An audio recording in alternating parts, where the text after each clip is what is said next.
Bom dia, boa tarde, boa noite, quando e onde você estiver. Começa aqui o teu, o meu, o nosso Store Podcast. Lembrando você que a próxima história pode ser a sua, viu? Gente, tá um sucesso o Store Podcast, muita gente chegando. Ó, no Instagram, gente, estamos a quase 100 mil visualizações por mês.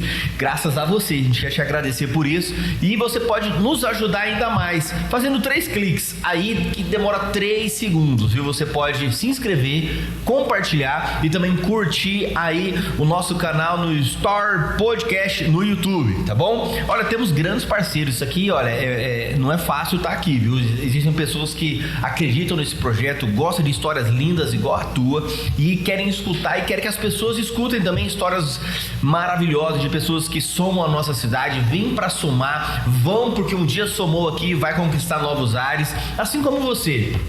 E nós temos parceiros bacana, como a doutora Sinara Sandoval Carvalho Contursi. Gente, ela é fisioterapeuta, trabalha com reabilitação física, pós-operatório, também terapias a laser e também terapias manuais. Você que tá com aquela dorzinha, tá desconfortável, precisou de fazer uma operação, procura lá a doutora Sinara Sandoval, ela vai lhe ajudar, vai lhe orientar e você vai ser bem atendido por ela, tá bom? E também, você quer economizar de verdade? Você quer fazer aquela compra render, fazer o seu dinheiro render? É só você ir lá no Super Vale, o varejo ou atacado é aqui nosso amigo Joaquim, que também esteve aqui no Store Podcast contando a sua história de empreendedorismo, uma história de sucesso, uma história de um desbravador que acredita no potencial da cidade de Sorriso. E também o Dr. Paulino Leonel, advogado. Gente, você tá com algum problema?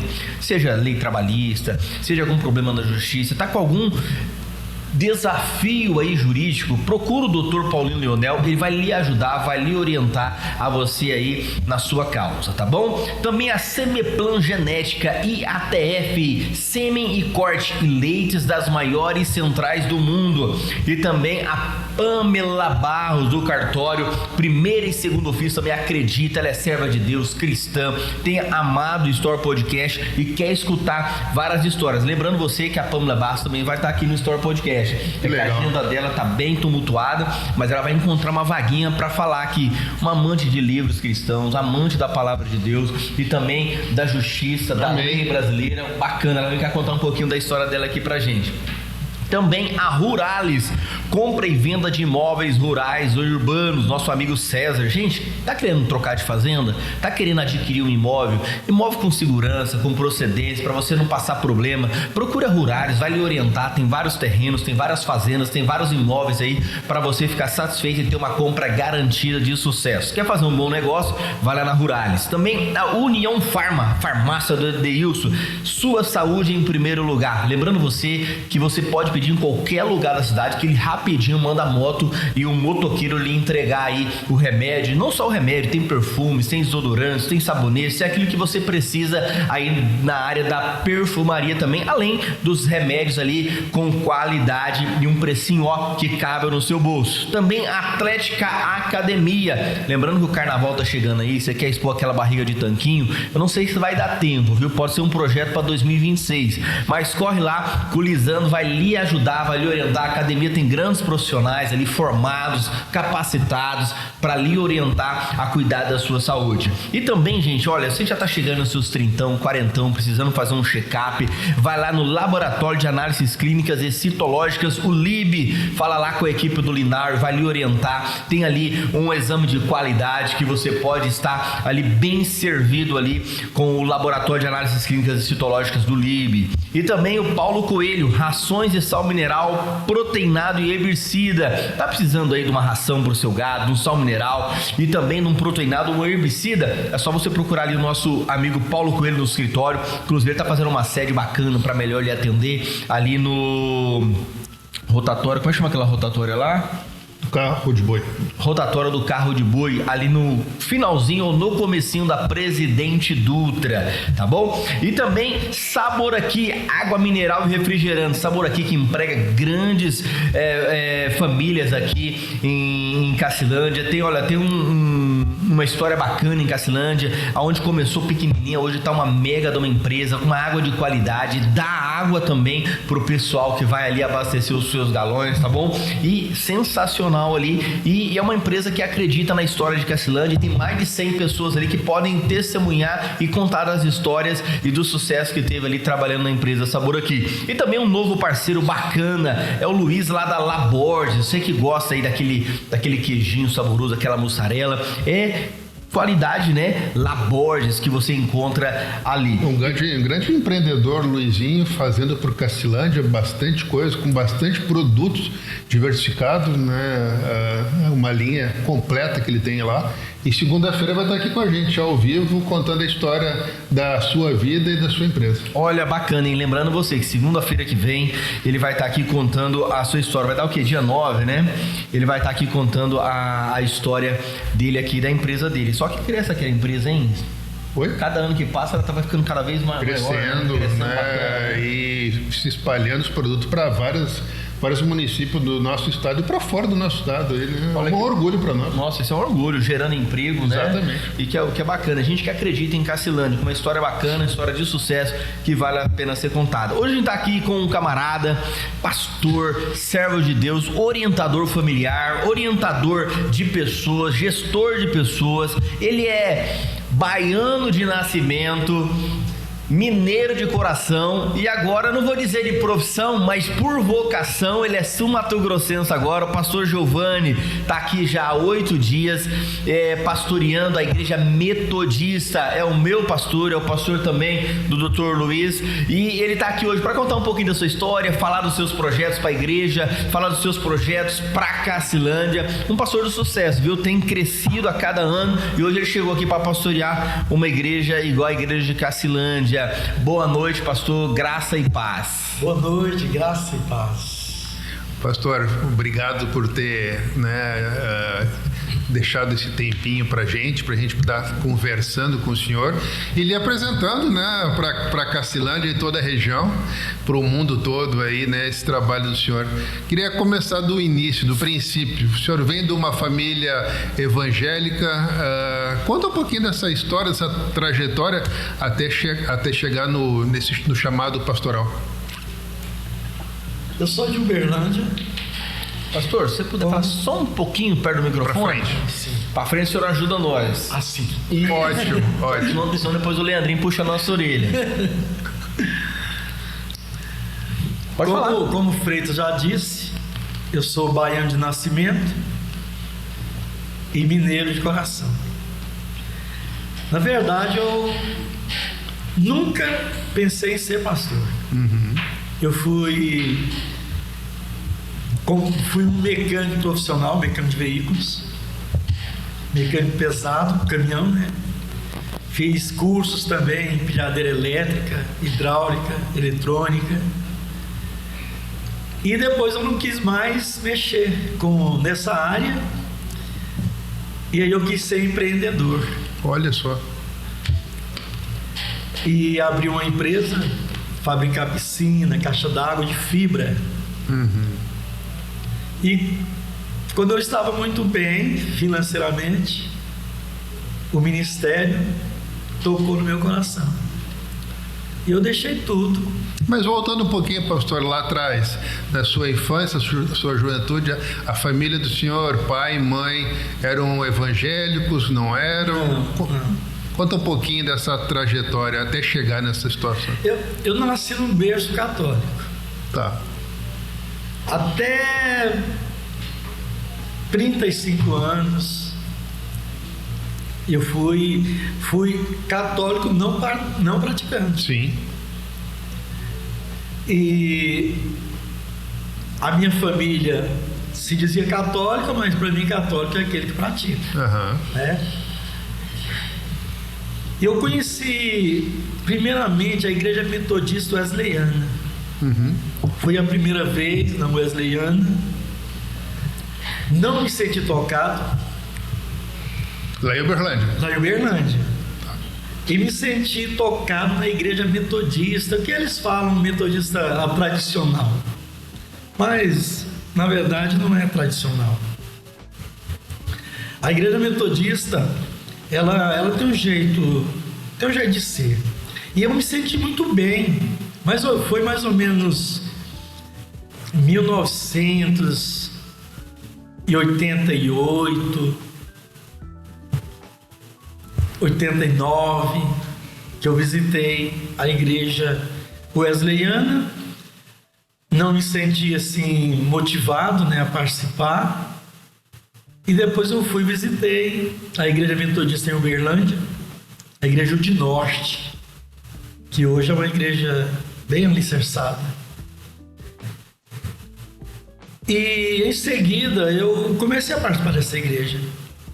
Comecei a me sentir bem, um povo acolhedor, uma doutrina flexível, uma igreja que inclui e não exclui as pessoas. E já tu fazia algum trabalho já específico dentro da igreja? Já tinha algum ministério dentro da igreja nessa época? Não, aí foi o meu início, né? Uhum. Aí depois de 3 anos de participação, como frequente, né? Como frequentador, aí eu recebi o batismo e comecei a trabalhar no ministério. Eu lembro que o primeiro ministério que eu comecei foi Sociedade de Homens. Olha só. A cuidar dos homens da igreja. Que idade o senhor tinha? Tava mais ou menos com 35 anos. Porque o ministério pastoral começou depois, mais ou menos de 6 anos depois. Entendeu? Com 42, mais ou menos. Isso, E foi o primeiro trabalho. Com homens.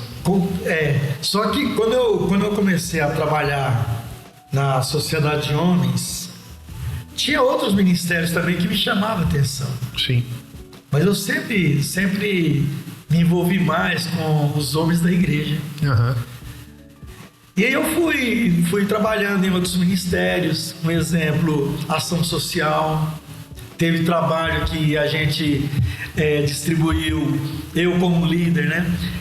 A gente distribuiu roupas, calçados para pessoas, moradores de rua. Só para a gente entender um pouco da sua trajetória, paralelo a isso, o trabalho profissional do senhor era trabalhar com caminhões? Sim, a área profissional, com caminhões, ônibus. Eu trabalhei em grandes empresas de Uberlândia e depois eu renunciei, porque eu queria dedicar mais tempo para Deus. E como foi esse toque, né? Como que Deus te tocou? Eu sei que é uma coisa muito pessoal, né? Porque o próprio Cristo fala para Nicodemos, né? O vento sopra onde quer e ouve-se a sua voz.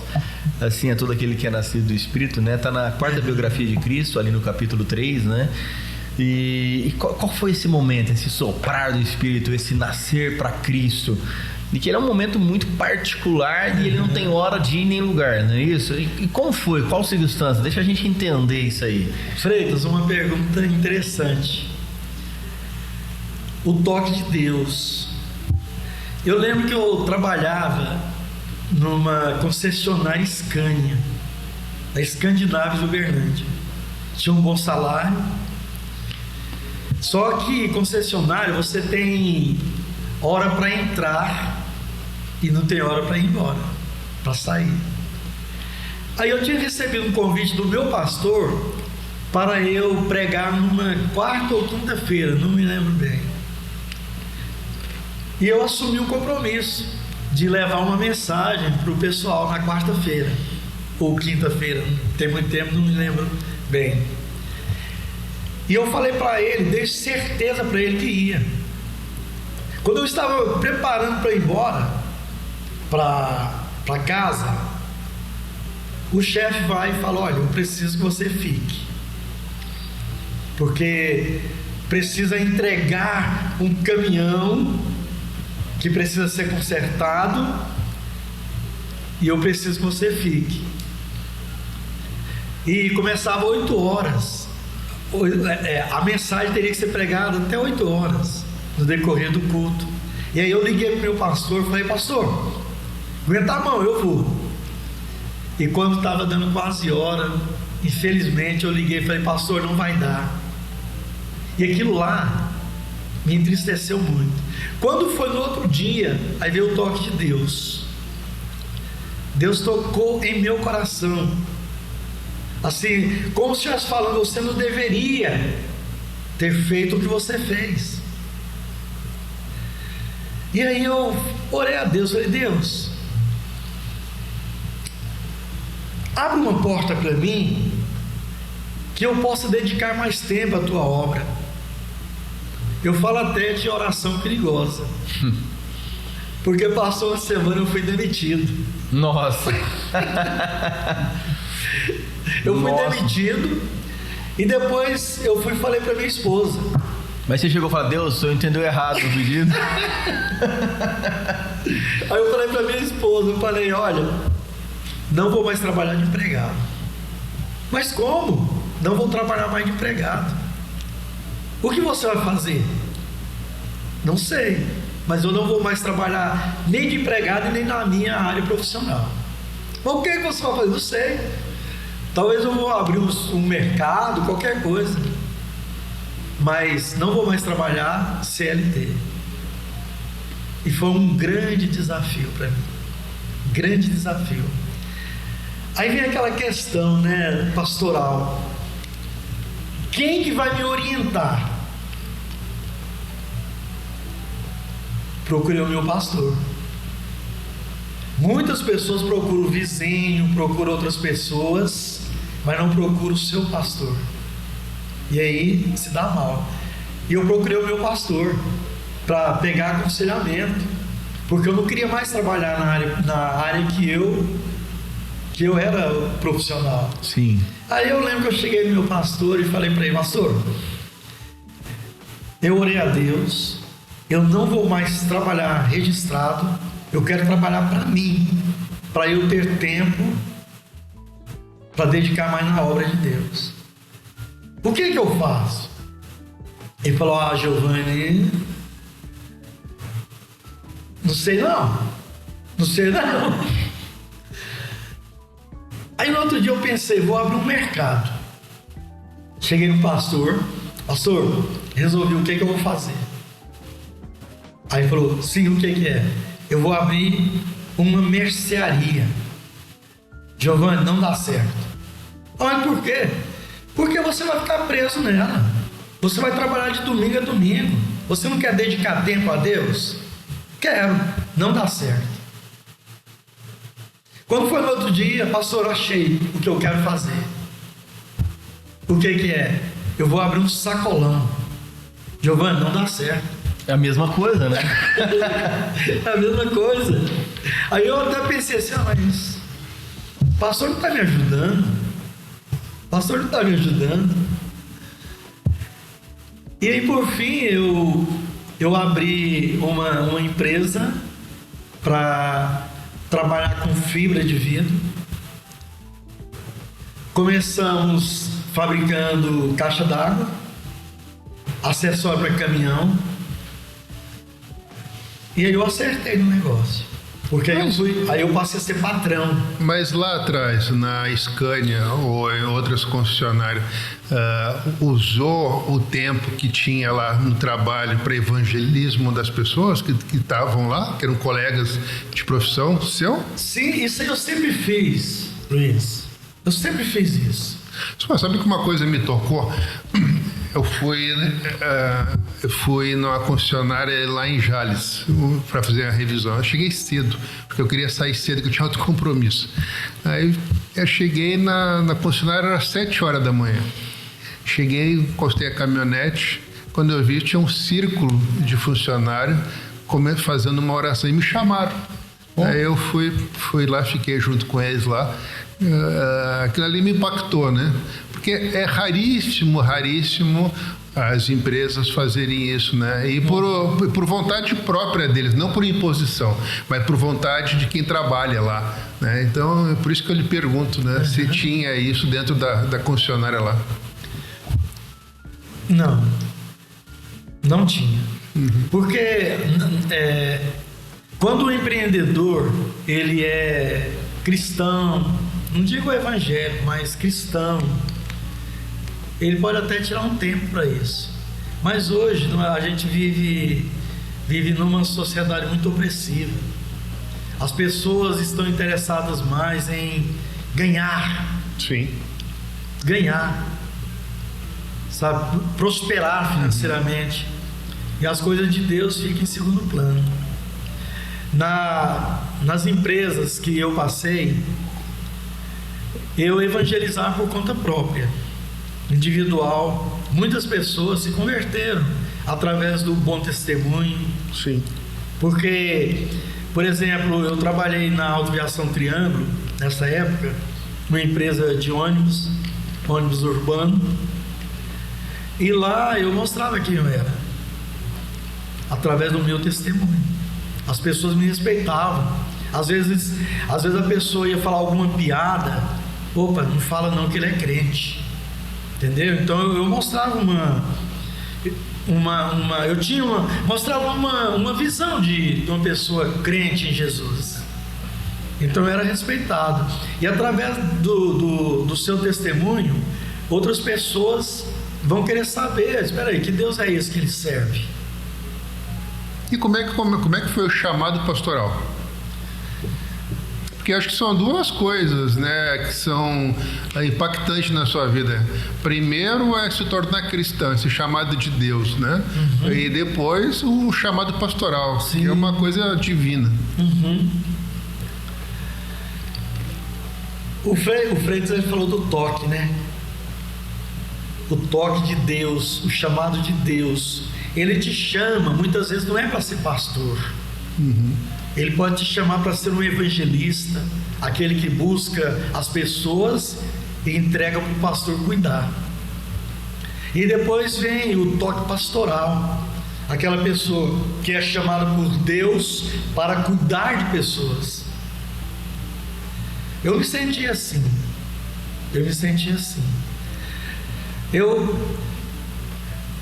A primeira empresa que eu abri, a gente prosperou, eu e meu cunhado, a gente prosperou nessa empresa. Chegamos a ter 15 funcionários, ficamos juntos 6 anos. E aí eu resolvi separar. Aí, para vocês verem o chamado de Deus, é isso que eu quero explicar para vocês. É isso que eu quero entender. Isso que eu quero entender. Eu abri a empresa junto com o meu cunhado, ficamos 6 anos juntos, teve prosperidade, nós tivemos 15 funcionários. Sim. E um dia eu falei, vou desfazer a sociedade, eu vou abrir outra empresa. Desfiz a sociedade e abri outra empresa. E quebrei. A palavra é essa. Quebrei. Fiquei de chinelo de dedo. Tive que vender moto, vender carro. Só não vendi a minha casa. Isso dentro de Uberlândia. Só não vendi a minha casa. Fiquei devendo para banco. Naquele tempo, nesse tempo, tinha cheque, né? O cheque era... Hoje ninguém aceita mais cheque. O cheque perdeu a credibilidade no mercado, né? Entendeu? E ali nesse tempo era cheque esparramado para todo lado. Gente, eu vou aproveitar o momento e dar um testemunho para vocês. Por favor. Eu sei que tem pessoas ouvindo e foi uma realidade. E eu vou falar para vocês. Separei a sociedade. Por aí já era o agir de Deus na minha vida para me trazer para o ministério pastoral. Abri outra empresa, limpinha, bonitinha. Eu não vou falar muito em detalhes, porque leva muito tempo, mas eu vou falar assim as partes mais importantes. E quando eu abri essa empresa, começou um bom movimento. E eu quebrei. Quebrei, tive que vender tudo e fiquei devendo na praça sem saída. Na época, há quase 20 anos atrás, eu até lembro o valor, 35 mil reais. Nossa, pra época era muito valor. Era muito dinheiro, né? Muito. Há quase 20 anos atrás. E eu fiquei sem saber o que fazer. Eu tinha saído de um lugar pequeno, onde eu disse da sociedade e mudei para um lugar menor, pagando aluguel. E meu olho, como diz o outro, meu olho cresceu. Eu queria crescer mesmo, queria prosperar. E eu fui para um lugar maior. E aí eu quebrei. E quando quebrou, a fé balançou? Interessante que não. Geralmente balança e muito. Balança. E quando balança, você desiste da sua caminhada. Sem dúvida. Sai da igreja. Foi. Você tinha consciência que era uma ajuda de Deus, ou nem ter essa consciência, mas tipo, eu acho que não tá dando certo porque o meu tempo tá findando e eu preciso, é um chamado de Deus. Batia isso, porque quando você tá numa empresa, ela começa a afundar, vem um emaranhado de pensamentos, né? Que você vai cruzando muita informação. E a gente faz igual o salmista, Senhor, perdoa até dos pecados que eu já esqueci, né? Acontece isso da gente, né? E como é que foi lidar com isso, né? Porque atrás de uma empresa tá quebrando, tem um pai de família, tem um esposo, né? Não é fácil. E tem um crente que prega que Deus prospera tudo, né? Tem um evangélico dizendo, olha, Deus faz prosperar, o Senhor é meu pastor, nada me faltará, né? Que Deus vai colocar os seus passos onde eu coloco o meu. E aí, como é que é lidar com tudo isso? Por que isso está acontecendo comigo? Não me vê essas perguntas. Até o momento que eu fui à falência, eu não sentia o toque de Deus. Eu não via Deus nesse negócio. Porque muitas coisas ruins que acontecem em nossas vidas, ou é demônio, ou é má administração, não me vinha isso na cabeça. E aí o que eu fiz? O lugarzinho humilde onde eu estava, para você ver o agir de Deus, eu passei em frente porque eu precisava mudar. Eu estava quebrado. E aí eu voltei lá aonde eu comecei. E cheguei no dono. Na empresa de caminhão? Hã? Na empresa de caminhão? Não, de mecânico? Não, eu não voltei para eu não voltei para mecânica.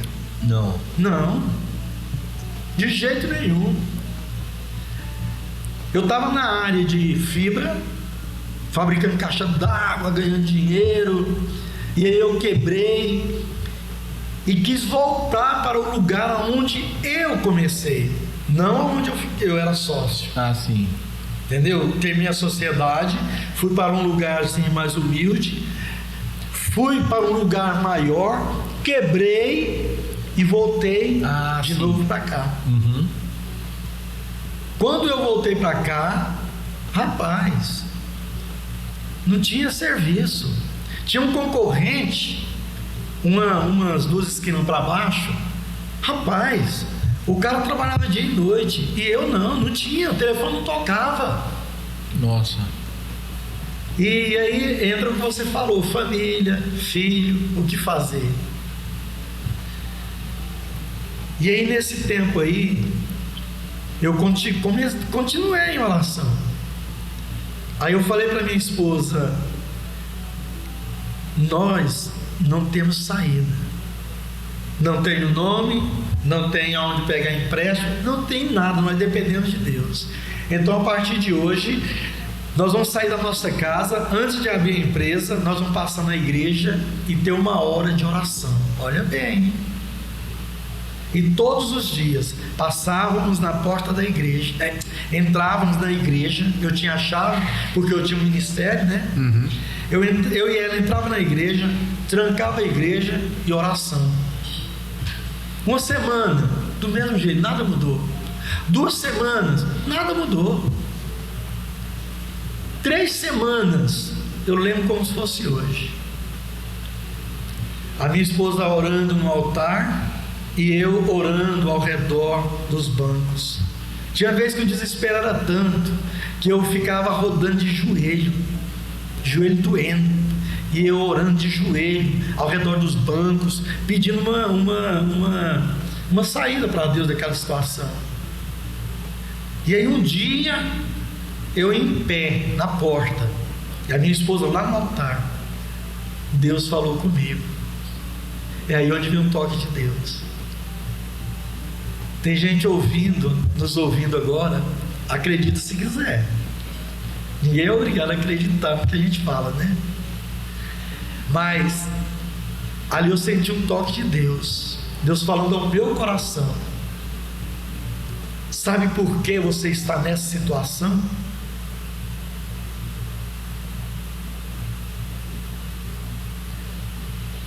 E aí vem aquele silêncio no meu coração. É porque você não tem sido fiel comigo. Fiel em quê? Eu participo de culto, eu tenho ministério na igreja, eu tenho um bom testemunho na igreja, mas você não tem entregado suas finanças em minhas mãos. Você quer fazer o que vem ao seu coração: dízimo e oferta. Dízimo e oferta. Depois caiu a ficha. Desde quando eu estava na primeira empresa, eu entregava dízimo e ofertas esporadicamente. Quebrei. Às vezes a gente até pensa, né? Mas por que Deus não é vingativo? Deus é amor, Deus é perdão, mas Deus é justiça. Aí esse toque de Deus aí em meu coração, eu chamei a minha esposa, falei para ela: a partir de hoje, contei para ela a história, o que aconteceu naquela hora, e falei: a partir de hoje você vai tirar o dízimo, porque ela que estava na parte administrativa, né? A partir de hoje você vai tirar o dízimo de tudo que entrar na empresa. Eu lembro a voz dela: de tudo? Por que ela perguntou de tudo? Porque eu trabalhava com fibra, e se você pede para eu fazer uma peça para você, tem a matéria-prima. Então se a peça custa R$100, R$50 é matéria-prima. Sim. Então o seu lucro na verdade seria 50 e não 100. Seria 50 e não 100. Eu falei para ela: tira de tudo. De tudo, de tudo. Ah, outra coisa, semanal. Você vai tirar semanal. Pronto. A partir desse dia, ela começou. As coisas não aconteceram de um dia para o outro, igual a gente vê por aí, né? Comprei uma casa de... Às vezes a pessoa fala: comprei uma casa de praia, tô rico. Tá, então eu vou participar desse momento. Mas ali a pessoa não sabe que ela comprou a casa de praia, mas muitos anos para isso acontecer. E aí continuou dando o mesmo aperto. Uma semana, 2 semanas, mas eu continuei cumprindo o que eu tinha falado, porque Deus conhece o nosso coração. Depois de 2 semanas, o telefone tocou e era uma pessoa querendo que eu fizesse um trabalho. E aí eu fui lá fazer o orçamento. Aí era aquele tempo que cortava cana. Hoje tem as máquinas, né? Tem. Então a pessoa o empresário, né? Ela queria que eu fizesse assoalho para banheiro químico que vai usar em canavial. Quer dizer, o Ministério do Trabalho exigiu assoalho de fibra. Então ali eles montam o banheiro químico, corta cana e tem que pegar aquele banheiro e colocar em outro lugar e ir caminhando para esse banheiro. E aí ele foi, falou o jeito que ele queria o assoalho e falou para eu falar o preço, o valor. E aí eu falei, na época eu devia 35 mil, né? Aí eu lembro que eu falei, deu um orçamento de 28 mil. 28 mil. Mas eu tinha que comprar matéria-prima. Onde eu ia arrumar o dinheiro? A metade de 28, 14 mil. Onde eu ia arrumar 14 mil se eu estava quebrado? Devendo no banco. Devendo no banco. Não vai arrumar dinheiro de jeito nenhum, né? Rapaz, as coisas de Deus é tremenda, né? Aí, Luiz, o que aconteceu? Dei orçamento de 28 mil. E pediu um adiantamento. Não, pra você ver como é que é as coisas, né? 28 mil, passei para ele, o empresário fechou o orçamento. Eu não podia pedir, ele não ia dar 14 mil. O ajude de Deus. Não ia. O ajude de Deus. Aí eu pensei o quê? Vou me virar, mas eu não posso perder esse trabalho. Essa mão de obra. Quando eu ia sair na porta, ele me chamou de volta. Aí ele falou para mim, olha, vamos fazer o seguinte, toda a matéria-prima eu vou mandar entregar lá na sua empresa. Como é que é? Toda a matéria-prima eu vou entregar na sua empresa. Outra coisa, vou te pagar semanal. Você entrega as mercadorias por semana e eu te pago. Melhor do que pegou adiantamento. Rapaz, foi aí que abriu, as portas se abriram aí. Sim. As portas se abriram aí. Semana eu entregava 8 mil de banheiro? De assoalho. Assoalho de banheiro. Ele me passava 8 mil. Sabe o que eu fazia? Tirava o dízimo. Do bruto. 8.800. Na outra semana, 7.700. Rapaz, e as portas foram se abrindo. As portas foram se abrindo. Aí já veio outras empresas, sabe? E ali a gente começou a mover, sabe? O seu dízimo começou a ser um dízimo de 20%. Sim. Não, tudo que entrava eu tirava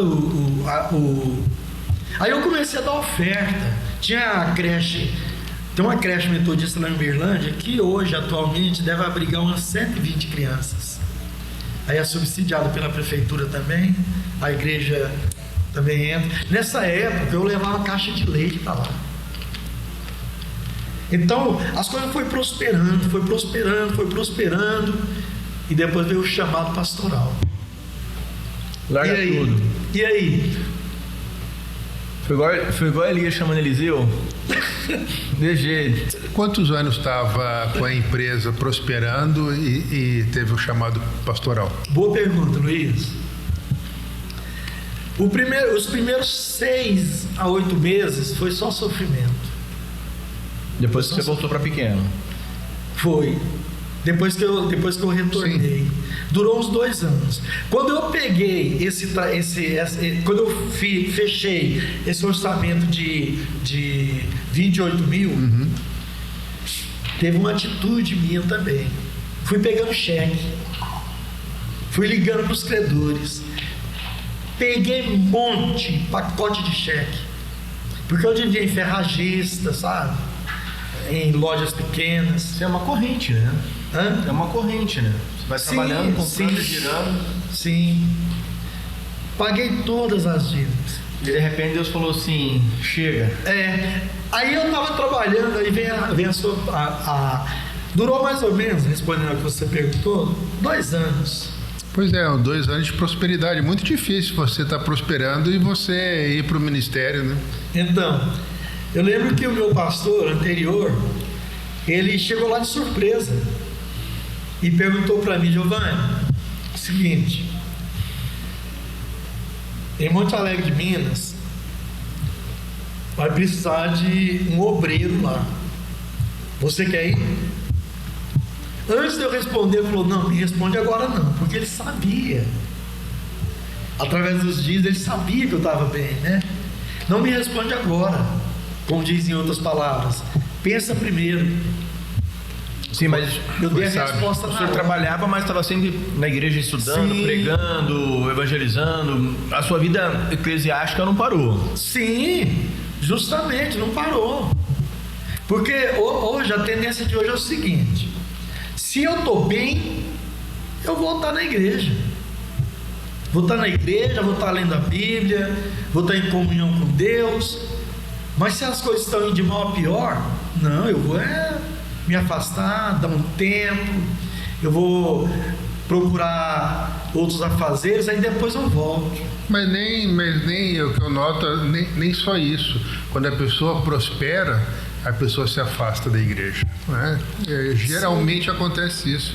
Acho que Deus não influencia naquele trabalho teu. Você não precisa, eu vejo isso no cotidiano, no dia a dia. Às vezes a pessoa prospera e some, né? Exatamente. Ela parece mais que comum. Ela meio que parece confia no talento dela, parece, né? Sim, Parece do indivíduo, não em Deus. Eu tô fazendo porque eu tô fazendo tudo certinho, sem fazer, por isso que eu tô indo bem, porque vou ir na igreja, né? Vou ver agora não tem mais o Faustão, agora é o Luciano Huck, né? Dá pra mim ver, né? Mas, pastor, deixa eu fazer uma coisa diferente, que nós já estamos no adiantado da hora e eu quero explorar um pouco a sua trajetória. Chegou um determinado ponto da sua vida, do seu caminhado pastoral, que teve um convite para vir para Cacilândia. Vamos entrar um pouquinho de Cacilândia agora, né? Para a gente até lhe conhecer melhor. Chegou esse convite para vir para Cacilândia, qual foi o seu impacto em receber a notícia? Procurou saber como é que era a igreja metodista? Como é que foi isso? Onde fica Cacilândia? Olha, eu passei, como eu disse antes, passei por 6 igrejas. 6 cidades diferentes, culturas diferentes, dentro do mesmo estado, né? E eu sempre me preparei para ir para qualquer lugar, dentro do Brasil, né? Sempre me preparei. E eu sabia que o pastor Mauro estava aqui, a gente é companheiro, né? E antes do pastor Mauro estava o pastor Paulo também, fez um belíssimo trabalho aqui. E eu fiquei assim um pouco pensativo a respeito da distância, né? Porque eu estava em Uberlândia, minha cidade, junto com meus familiares. É 500 quilômetros, não é longe não. Não é longe não. Eu senti um impacto, assim. Não vou falar que eu recebi a notícia assim com muita alegria. Lá você estava na sede ou dirigiu a congregação? Não, eu estava numa igreja autônoma. Sim. No Planalto. E há 2 anos nela. Mas eu também já estava preparando também para sair. Deus já havia revelado ao meu coração que na igreja do Planalto eu só iria ficar 2 anos. Depois eu falei pro pessoal isso, falei, Deus me revelou isso. E aí quando eu fiquei sabendo, quando eu recebi a notícia que eu vinha para Cacilândia, eu fiquei feliz, porque eu tive boas notícias daqui, da cidade. Eu sabia que era uma cidade pequena, né? Mas eu sabia que também é uma cidade uma cidade produtiva. Sim. Né? Uma igreja também de porte médio. Eu fiquei sabendo muitas coisas boas daqui e isso me incentivou. E nessas 2 semanas, o que tem sentido de Cacilândia? Qual que é as primeiras impressões de Cacilândia? Além do calor, né? Eu senti assim um povo mais simples do que Uberlândia. Sim. Porque Uberlândia tem muita elite, até mesmo dentro das igrejas. Eu senti assim, fora do calor, eu senti que a igreja, principalmente a igreja de Cacilândia... Mais calor humano. Isso, a igreja de Cacilândia, nessa primeira semana, eu senti algo muito bom. É um povo acolhedor, é um povo que estou sentindo que gosta de pastor. Sim. Porque eu passei por algumas igrejas que foi um pouco difícil. São autossuficientes. Então eu eu estou me sentindo bem acolhido aqui. Olha que bacana. Como é que o senhor recebe e como é que o senhor identifica essa troca de pastores? Sempre tem como é que eu vou falar? Tem alguns traumas em alguns membros da igreja que saem até da igreja, vão para outras igrejas. Como resolver isto quando tem essa troca de pastores? Como lidar com essa situação? O que fazer para que não ocorra isso? Cada pessoa, ela responde por si mesma. A questão de pessoas sair da igreja porque o pastor foi embora, são pessoas que precisam amadurecer na fé. Porque o pastor, ele não pode ser um ídolo da pessoa. Não pode ser, porque as pessoas que saem porque amava o pastor e o pastor não vai estar mais naquela igreja e a pessoa procura outra igreja,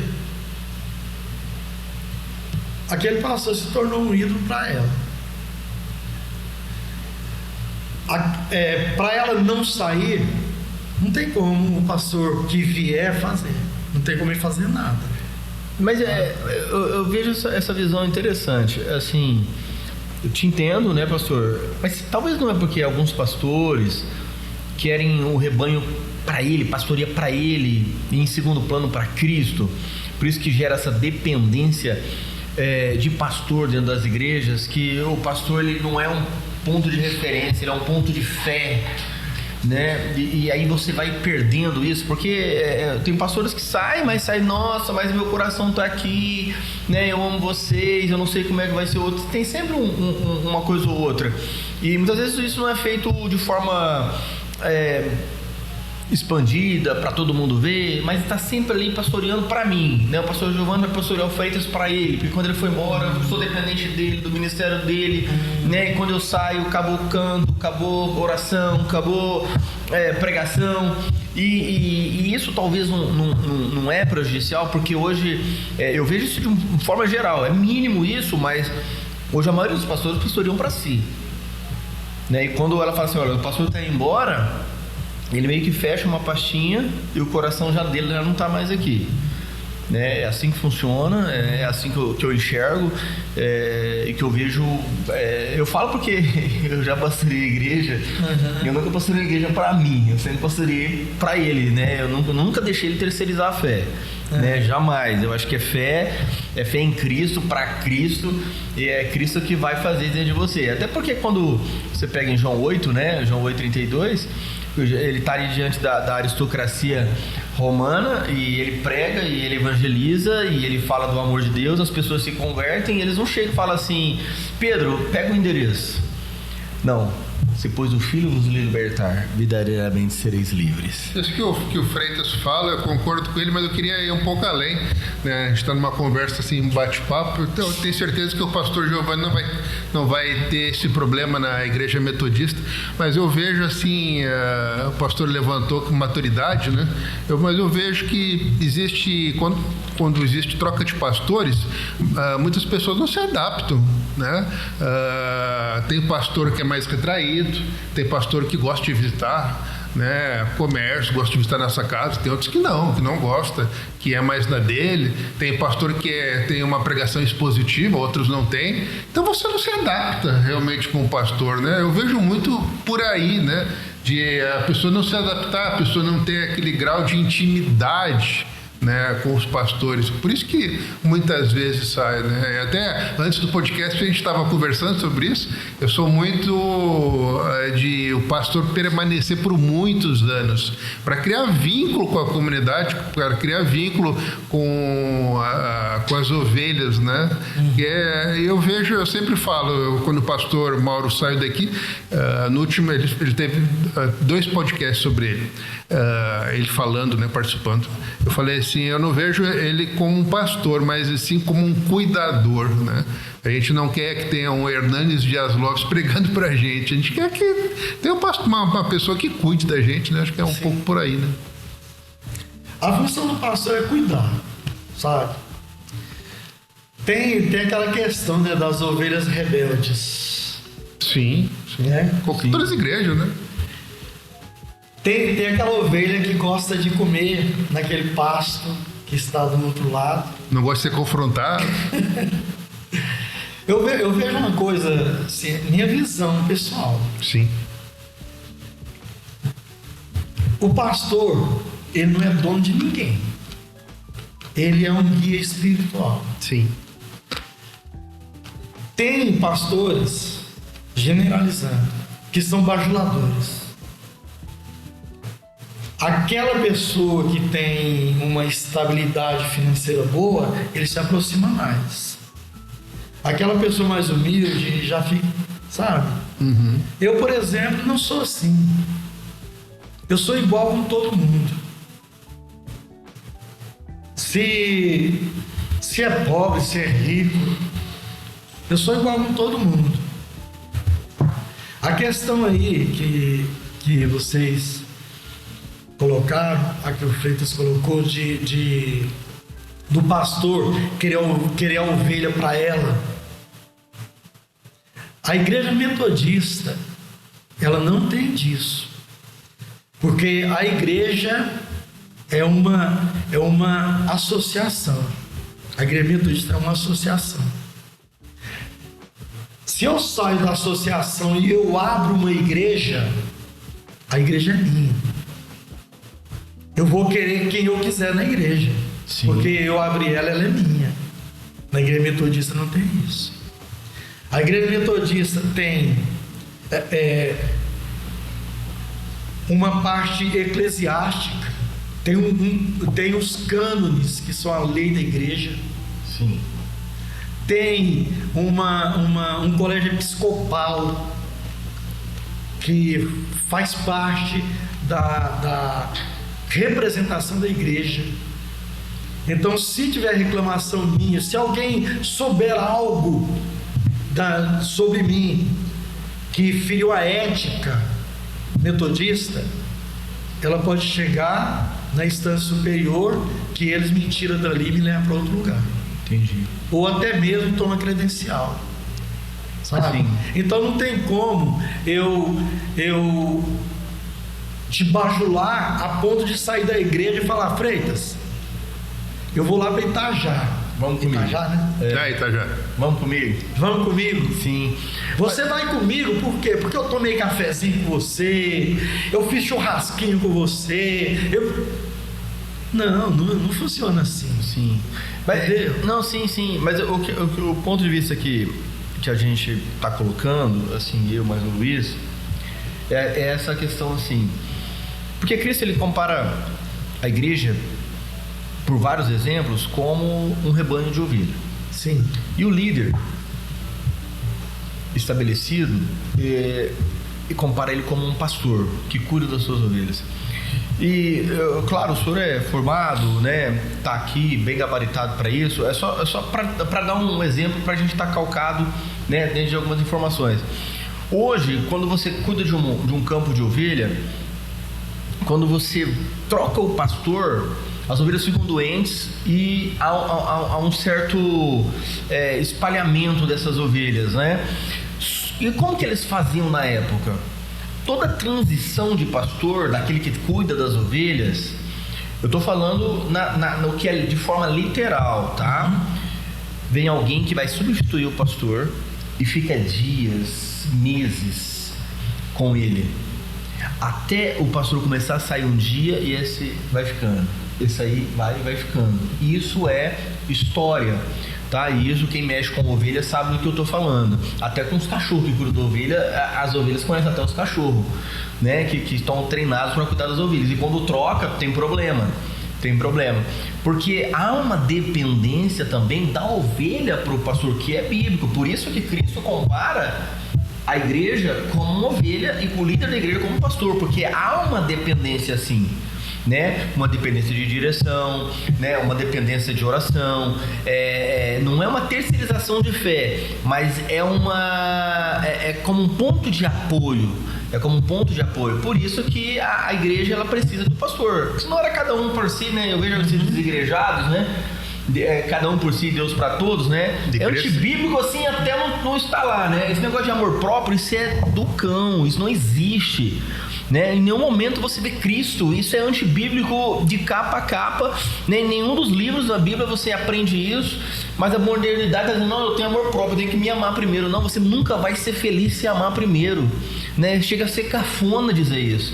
E o ser humano só vai ser feliz a partir do momento que ele precisa ser alguém na vida de alguém. Ele precisa ser soma, precisa ser fator de soma e de crescimento na vida de alguém, senão não vai ser nada e nem ninguém na vida, né? E a Bíblia nos ensina isso.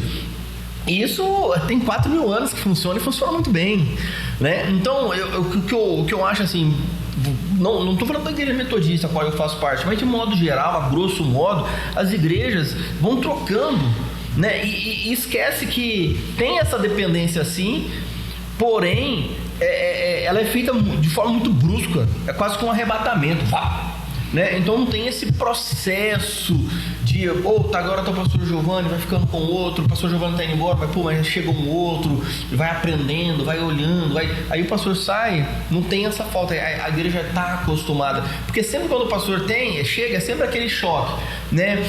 O fulano não deixou cantar, nossa, fulano que é líder não sei do que, mas tinha que ser eu, aí o pastor chegou, eu fui 30 anos disso, nossa, eu cresci, né, dentro da igreja, e depois que chegou o pastor, eu fiquei 3 anos parado, 5 anos parado, então que é corriqueiro isso, né? Acho que isso não é, isso já é de praxe, né? Não é uma coisa assim de outro mundo que nós estamos falando, mas que o senhor enfrenta dia a dia, que eu acho que coisinhas que poderiam ser evitadas, né? Se tivesse isso, talvez teríamos uma igreja de modo geral. Isso acontece na metodista, isso acontece na presbiteriana, isso acontece na Assembleia de Deus, né? E por aí vai. Na Assembleia de Deus, em alguns campos até menor, porque é quase que dono, né? A forma que a Assembleia de Deus usa, o pastor presidente é quase que dono da igreja, né? Só falta o CNPJ ser o nome dele, né? Eu falo isso porque eu tenho 25 anos de Assembleia de Deus, eu sei o que eu tô falando, né? Então a maioria é assim, os caras são donos de fato, né? Falam do R.S. Soares, falam da Universal, né? Mas a Universal tem o CNPJ do nome do Macedo, mas eles não tem, mas manda igual, só muda os nichos, né? Agora os pequenininhos não, que estão lá, os pastores de ovelha, naquela música acho que da Paula Fernandes, né? Quanto maior a simplicidade, mais sincero é o bom dia, né? Acho que falta isso. Mas já estamos 57 minutos, né? Toquei num assunto meio casca de ovo, né, Luiz? Mas olha bem uma coisa. A respeito da itinerância, né? O assunto, depois eu volto a falar para você. A itinerância metodista. Hoje está muito flexível. Antigamente, há anos atrás, se eu estava em uma igreja, vinha notícia para mim. A partir de amanhã você vai para tal igreja.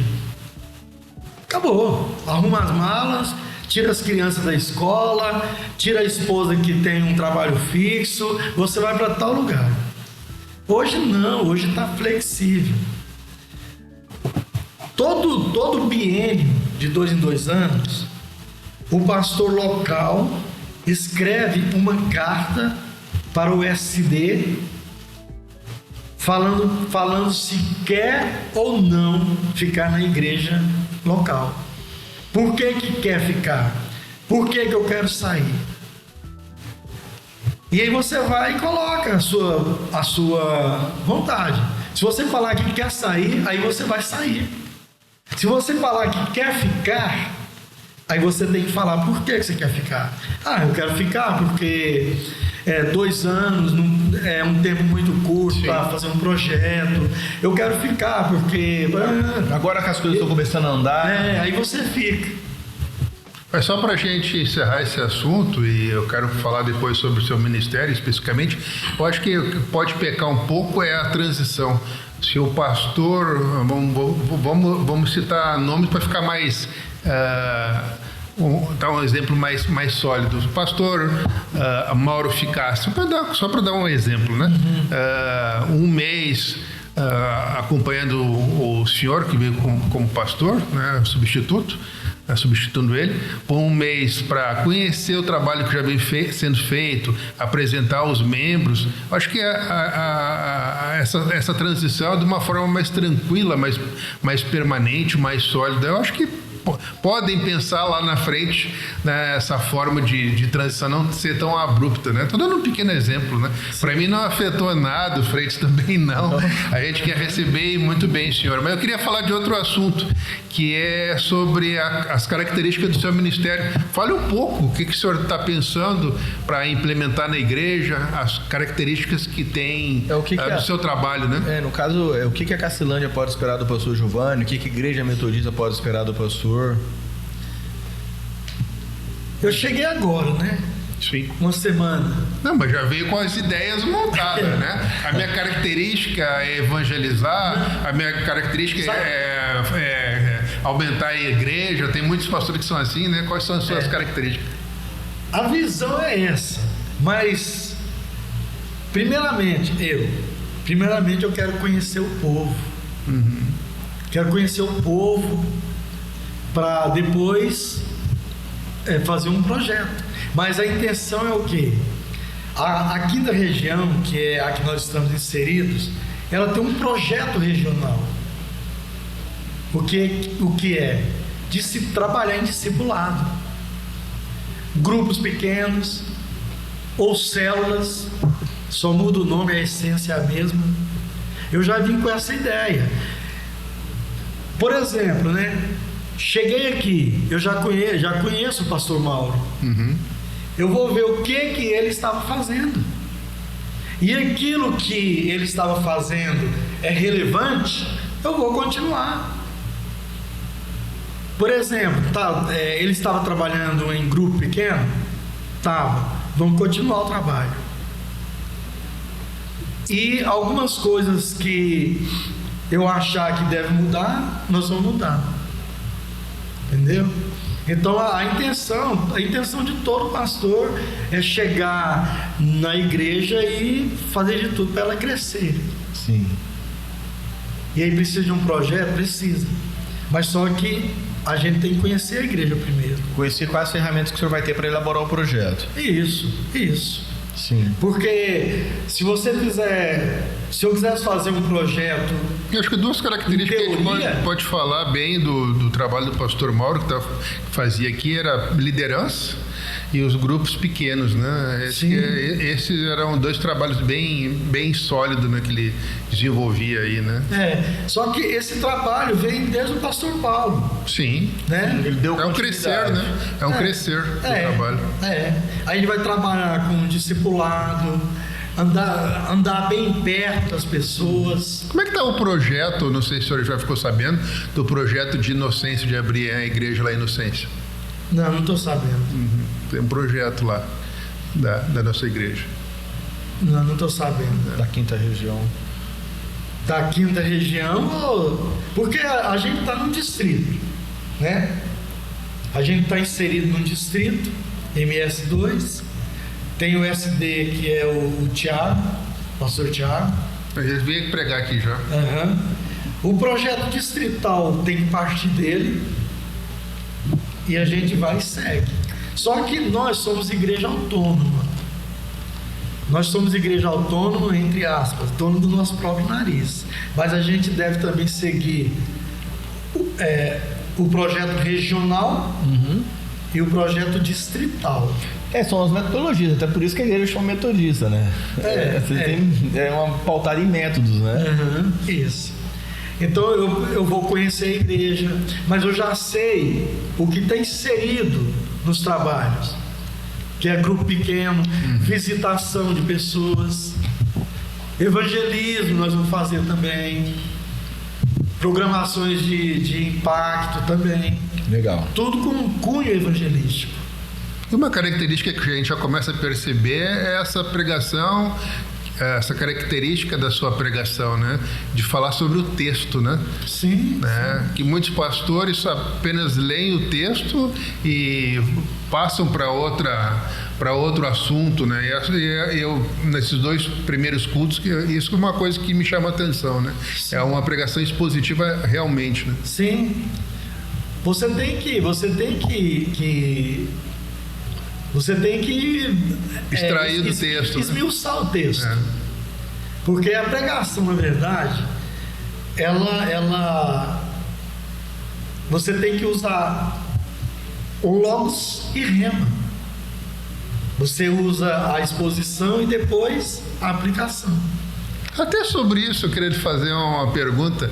Como é que são as características do senhor montar o seu sermão?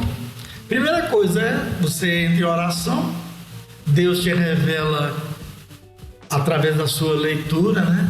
Deus te revela o texto que você deve aplicar e ali você trabalha aquele texto, só que você tem que ver o lado histórico do texto que você está lendo. Foi como a gente aplicou sobre o vinho odres novos, né? Então ali você tem que saber que os odres eram de couro, eles ficavam, a elasticidade ficava muito grande, não ia conter o vinho. Então você usa aquilo lá, mas espera aí, o que significa isso? De você colocar vinho novo em odres novos e não velhos. Aí você traz para as pessoas. Seu coração, como é que está seu coração? Tá cheio de coisas velhas? Joga as coisas velhas fora e começa a colocar coisas novas. Então ali você tem que, as suas palavras têm que ser geradas pelo Espírito Santo. Se você subir no altar, for para o púlpito querendo falar de você, não vai sair nada. Não vai dar certo. Não. Jesus que tem que crescer e você tem que diminuir. Caso contrário, você vai falar de você vai falar a sua história. E ninguém vai receber o que você falar, porque não vai ser revelação de Deus. A gente tem que diminuir e enaltecer, né? Por aí a coisa. Eu tenho assim um momento, domingo, por exemplo, a tarde inteira eu fico meditando, orando, para Deus me revelar o que eu vou falar. Hoje eu estava indo para uma fazenda, hoje eu estava escutando o pastor Hernani Dias Lopes. Eu acho fantástico o trabalho dele. E perguntaram sobre isso para ele, né? Daí ele falou assim, olha, eu demoro 8 horas para mim preparar um sermão, né? Mas eu tenho uma técnica para isso. Eu pego um texto da Bíblia e fico lendo ele durante 30 dias, até eu fixar aquilo, até eu gravar aquilo. Ele não pega, vamos dizer, Apocalipse e vai para Gênesis, não, ele foca num texto só por 30 dias, né? Ele não fica pensando, fica naquilo ali, né? Aí ele diz que vai criando mais facilidade. 8 horas é muito pouco tempo, né? Eu achei muito interessante isso. Na verdade, por exemplo, domingo a gente prega a palavra. Quando é segunda-feira, você já tem que estar pensando no que você vai falar no próximo domingo. Sim. E ali durante aquele tempo, Deus vai te revelando. Já teve ocasiões, a minha esposa sabe como que é. Já teve ocasiões em que eu levei o esboço, né? Porque a gente tem um esboço, porque você tem que ter uma direção. Se você não tiver o esboço e for pregar sobre Gênesis e ir lá para Apocalipse e parar ninguém vai entender nada. Ninguém vai entender nada. Você tem que ir e voltar rápido. Você pode explorar a Bíblia. Você vai falar do nascimento de Jesus, tudo bem, você vai lá em Isaías. Ali, Isaías revela também. Depois de Isaías, você caminha. Só que aí volta para lá de novo. Caso contrário, você se perde. Até falando nisso, deixa eu fazer uma colocação. Qual que é dos livros da Bíblia? Mas tem que responder, hein? Lhe impacta. Se tivesse, tem que escolher um. Qual que lhe impacta? Que vem mais impacto? Sim, que lhe impacta. Qual livro? Sim, qual dos livros? Rapaz, Isaías fala muito comigo. Mas eu gosto muito de Abacuque. Olha só. Porque Isaías, o livro dele é uma revelação sobre Jesus, sobre o povo de Judá, né? E depois você vai para Abacuque, que é a mesma história, a mesma revelação quase de Isaías, que eles entram no contexto histórico do povo mesmo, o sofrimento do povo, o abandono da fé do povo, a época que se trazendo para o nosso tempo. Rapaz, é a mesma coisa. Ontem o texto que a sua esposa trouxe, Isaías 53, me tocou bastante. Então Isaías, eu gosto muito do Novo Testamento, as cartas paulinas, chama muita atenção também. Romanos é esplêndido. E versículo? Qual versículo que te toca assim? Nossa, esse versículo é o versículo pra mim, assim. Você tem um, assim? Qual que é aí? Sabe um que me impacta muito? Segundo Crônicas 7, 14 e 15. Se esse meu povo... Te chama pelo meu nome, se humilhar...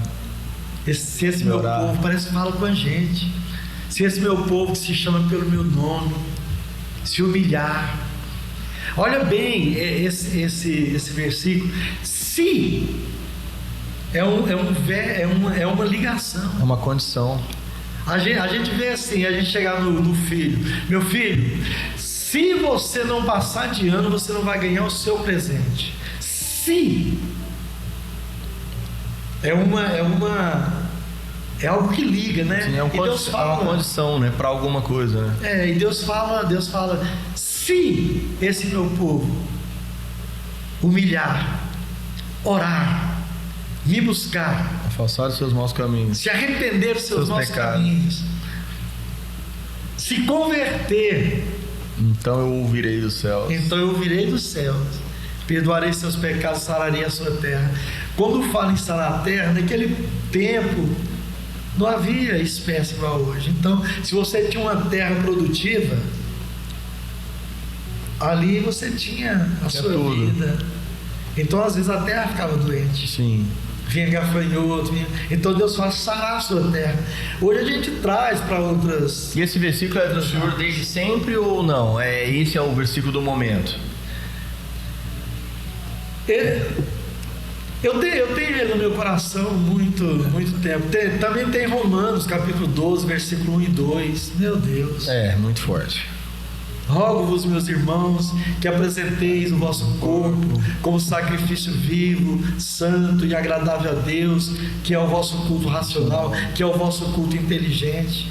E não vos conformeis com este mundo, mas transformai-vos pela renovação do vosso entendimento. Pela renovação do vosso entendimento, da vossa mente. Para entender qual seja a boa, perfeita e agradável vontade de Deus. Aí entra, Luiz, a questão da maturidade espiritual. Nós falamos sobre pessoas que o pastor vai embora e ela vai junto. Sim. Eu vejo uma grande falta de maturidade. Maturidade, crescimento. Mas será que não falta maturidade dos dois lados, pastor? Não, falta uma hora e 13 aqui, mas... Sabe por quê? Não é, eu não estou dizendo assim, poxa, eu acho que também o membro, como eu me coloco, que eu estou na posição de membro, é uma falta de maturidade minha, sim. Minha fé não pode estar, né? Vamos usar como exemplo agora o pastor Mauro, jamais, né? Há um carinho, há um apreço, né? Por tudo aquilo que ele fez para a igreja, fez pela gente, mas ele foi embora. Poxa, outro pastor mudou mudou o rei, mudou a lei, é um novo caminho, é uma nova história, é um novo momento e é uma nova aprendizagem. Eu entendo isso, né? Mas porque a minha fé não era dependente do pastor. Sim. Né? Mas de modo geral, a grande maioria é assim. Tem gente que depende do pastor Paulo até hoje. Entendeu? Tem gente que depende do pastor que era antes do pastor Paulo até hoje. Tem gente que depende do pastor Mauro até hoje. E quando o senhor for embora, vai ter gente dependendo do pastor João, né? E é culpa dos pastores? De certo modo, não. Porque as pessoas vêm pro evangelho para viver pro evangelho, para experimentar a boa e perfeita vontade de Deus, oferecendo um culto racional, né? E por aí vai. Porém, de outra forma, os pastores que são meio que arrebatados e colocados. E porque a gente faz isso, a gente, os nossos superiores, eles sempre colocam a vontade de Deus, né? Não quero ser maldoso de maneira alguma, para camuflar a minha vontade, né? Então eu uso a minha vontade em nome da vontade de Deus. Olha, é da vontade de Deus tal, mas na verdade é o meu problema, eu preciso resolver o meu problema como líder, como isso. Poucas vezes se você senta e fala assim, olha, tá acontecendo isso, isso e isso, eu vejo melhor assim, estou orando a Deus para que isso possa ser algo de Deus. Não, olha, é da vontade, a gente meio que terceiriza a nossa vontade e maqueia ela como se fosse a vontade de Deus, né? E não minha responsabilidade. Isso acontece, né? Nos níveis superiores. Eu acho que é aí que falta. Eu acho que talvez hoje que a igreja evangélica brasileira poderia estar muito mais além do que ela está hoje, né? Porque está crescendo de forma assustadora, mas eu acho que teríamos líderes mais preparados, famílias de líderes mais preparados, porque quem sofre mesmo, porque a paixão do pastor é rodar, tá conhecendo, é pregando, é mais púlpito para pregar, né? Um pastor que não prega, ele morre, porque a chamada dele é para pregar. Mas o pastor Giovanni tocou num ponto interessante, ele falou de maturidade. Então a gente tem que ter maturidade também espiritual para ver o trabalho. Esse trabalho do novo pastor é meses e meses, né, para dar fruto. Então a gente tem que ter maturidade para escutar, para a gente estar junto, para a gente apoiar o pastor que veio trabalhar. E esse trabalho é por meses e meses. Depois que a gente vai ver como é que é, né, o desenvolvimento de tudo isso, né? Sim. Ajudar ele a plantar, né, Luiz? Sem dúvida. Tem que ajudar ele a plantar. Tem uma coisa assim que eu acho muito interessante. A pregação. A pregação do pastor. Aquela pregação que traz a essência bíblica. Porque se você vai numa igreja onde... Porque, querendo ou não, as pessoas vão na igreja para ter uma palavra revelada. E aí quando você vai e você é alimentado pelaquela palavra, pela pregação, você volta no outro dia. Sim. Você volta no outro dia. Você é impactado, né? Você é impactado. Agora, quando você vai e aquela pregação... sei lá, não sei. Robótica, falar. sem responsabilidade. Mecânica, sabe? Mecânica. Aquela coisa automática. Onde não tocou no seu coração. Eu sempre tenho no meu ministério pastoral que as pessoas elas devem sair da igreja em profunda reflexão com o que aconteceu lá dentro. Seja no ministério de louvor, seja na abertura do culto e principalmente na pregação. Uhum. Você sai da igreja, chega na sua casa, você vai sentar no sofá e pensar no que você ouviu, no que Deus falou com você, sabe? Caso contrário, é um lugar santo, né, ali, né, no púlpito. E a gente que vai para a igreja, a gente vai com expectativa. Sim. E uma expectativa muito grande do que vai ser dito. Sim. Né? Por isso que eu vejo, assim, os pastores têm que ter maior cuidado também de dar aquele tempo, aquele horário para outras pessoas pregarem, né? Sim. Porque todo mundo vai com muita, além de ir com muita expectativa, que nem a senhora acabou de falar, tem que sair com o coração queimando. Tem que produzir fruto, né? Eu muitas vezes, e às vezes você vai lá e não ouve aquilo, né? A pessoa que estava ali às vezes não estava bem preparada e você sai frustrado. Às vezes é a última oportunidade, né? Ela não vai voltar na igreja. Sim. Lá. Então tem que ter um cuidado muito grande. A gente também dá 3 horas da tarde, 4 horas, Deus fala comigo, me dá uma palavra pra semana, me dá uma palavra pro mês. Sim. Né? A gente sai assim também, né? A gente sai nessa expectativa de ir lá e ouvir a voz de Deus, né? Porque lá é onde Deus ordena a bênção, né? Sim. Para quê? Para que na minha casa o milagre aconteça, né? A igreja é a casa do pão, É a casa do pão. sabe? É lá que você vai achar o pão, o alimento espiritual para você. Mas a gente já está, pastor, já encaminhando para o final. É só uma coisa que eu quero falar para vocês ou para o pessoal que está no YouTube nos assistindo. Hoje estava ouvindo uma palavra, uma pregação, achei muito interessante, uma coisa que a gente lê a Bíblia e não sabe nada, né? Ou sabe muito pouco. Sim. Eu estava vendo a passagem muito interessante, né? Jacó, quando roubou, né, a bênção do irmão, sabe com que idade que ele tinha? 77 anos. Eu sempre na minha cabeça tinha que ele era jovem. Não, ele tinha 77 anos. E quando ele teve o chamado de Deus, foi de 20 anos depois. Né? Então ele tinha 97 anos de idade quando teve aquela luta, né, com o Espírito.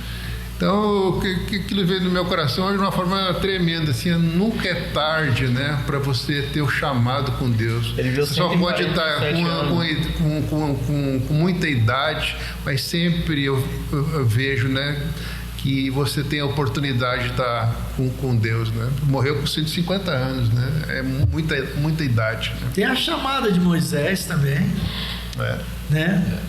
A maioria desses gigantes da fé, eles foram chamados com idade já avançada. E Moisés deu um trabalhinho para Deus, né? Ele ficou 40 anos no deserto, né? Sendo um processo pedagógico ali, né? Só ele e o pai. Sim. Né? Porque ele mata o egípcio, né? Foge e só volta 40 anos depois. Então, quando ele já volta, ele já tem 80. Né? Ele tem 40, ele mata o egípcio, esconde na areia. Interessante, né? Que é meio que não vou esticar muito, nem vou esticar, só vou falar, não vou nem comentar.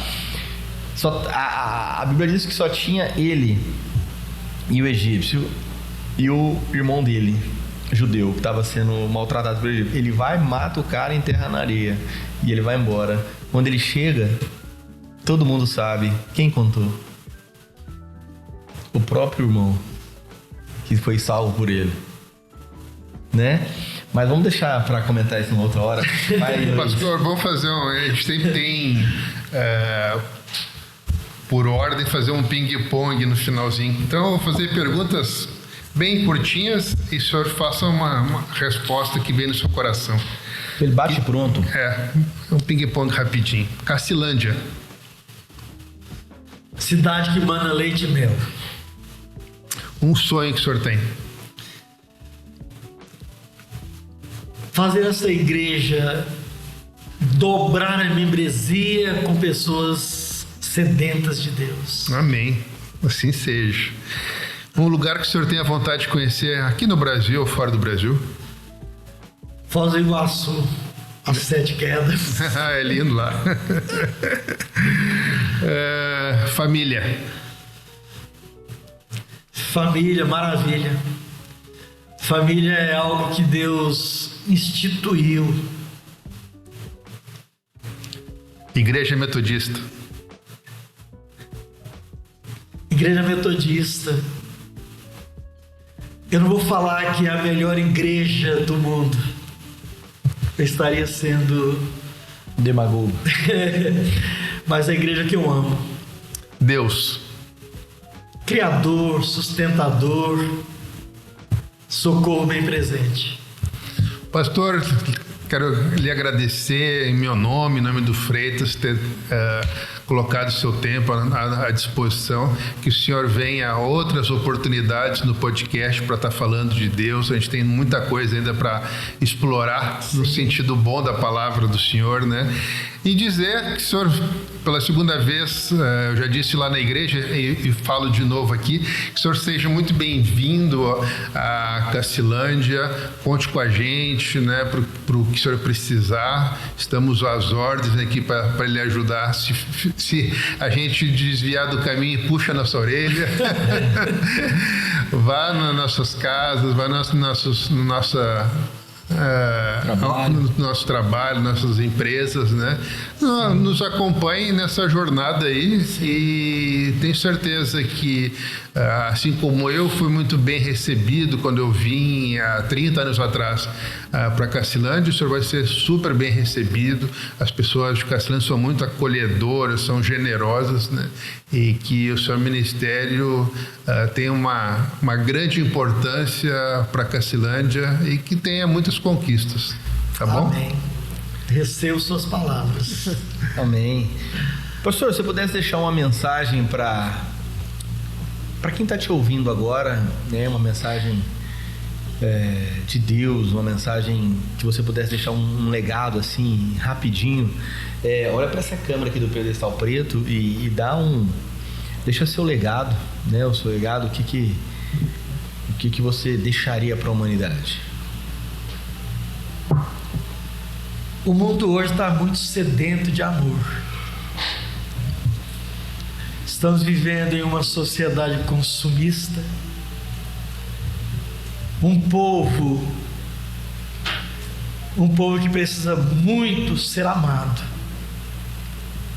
Então a minha esperança é que o mundo em que vivemos seja um mundo transformado, que as pessoas conheçam Jesus Cristo, se convertam ao Evangelho, se tornem novas criaturas. Perfeitos não seremos, mas devemos caminhar em busca da perfeição. Então que Deus possa nos abençoar, Deus possa guardar a cada um, principalmente você como pai, como filho, como família. Receba nessa hora a paz de Jesus Cristo, que excede toda a compreensão humana. Amém, amém. Muito obrigado, né? O Luiz já agradeceu.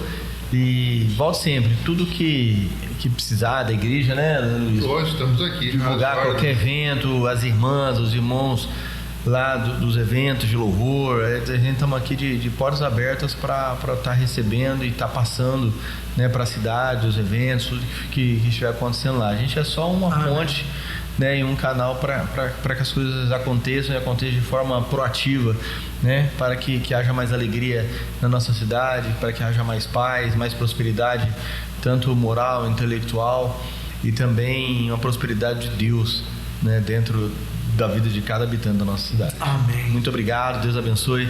Você que está aí no Store Podcast, não deixa não de nos ajudar. Compartilha essa entrevista, compartilha também esse bate-papo com seus amigos, com seus vizinhos aí, através do canal do YouTube. É só você, Store Podcast, você se inscreve no canal, você compartilha e também você dá aquele like dizendo eu gostei. E aí o YouTube vai entender que é legal, que é relevante e vai indicar para mais pessoas automaticamente, tá bom? Um grande abraço, tchau, tchau.